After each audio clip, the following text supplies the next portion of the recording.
Buried deep beneath the lush North Dakota countryside, How far down? the controls to the nation's deadliest weapons. Welcome to our capsule, everybody. Here at Minot Air Force Base, there are 15 launch control centers responsible for 150 nuclear missiles. Red power switch is on.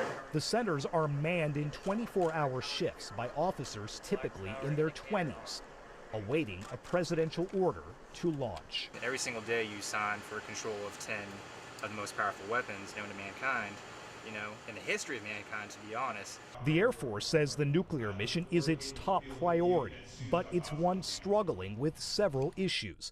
The Associated Press has revealed problems with discipline, cheating on readiness tests, security, low morale, signs of a post-Cold War nuclear Air Force in disarray. The worst thing for morale was probably the micromanagement.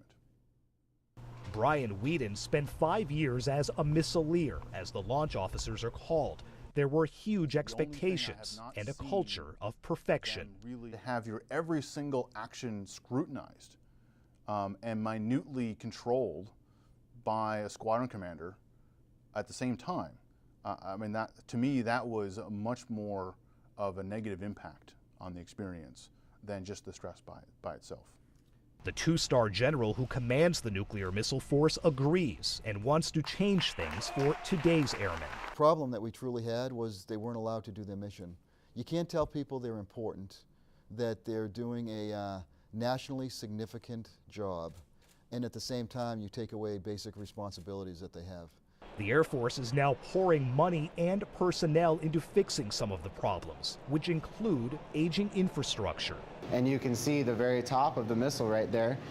The nuclear-tipped missiles, like this maintenance training version, have been updated over the years and kept ready to go on short notice.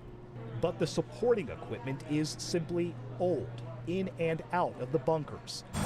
Like the Huey helicopters used to ferry security personnel around Minot's missile fields. They date to the Vietnam War, and under current plans will likely keep flying through the decade. Underground, each missile, known as a big stick, stands ready, fueled and primed in silos across the prairie. For some, the allure of working with nuclear weapons is always there. The very first time I did this job, it was so awe-inspiring to see that nuclear component sitting right there, and that I'm fortunate enough to be working on it, and that has never changed. While missileers wait for a launch command that's never been given, they rely on some dark humor to keep them amused. The patch on the commander's chair says, "Party till you nuke." Sagar Meghani, Associated Press, Minot Air Force Base, North Dakota.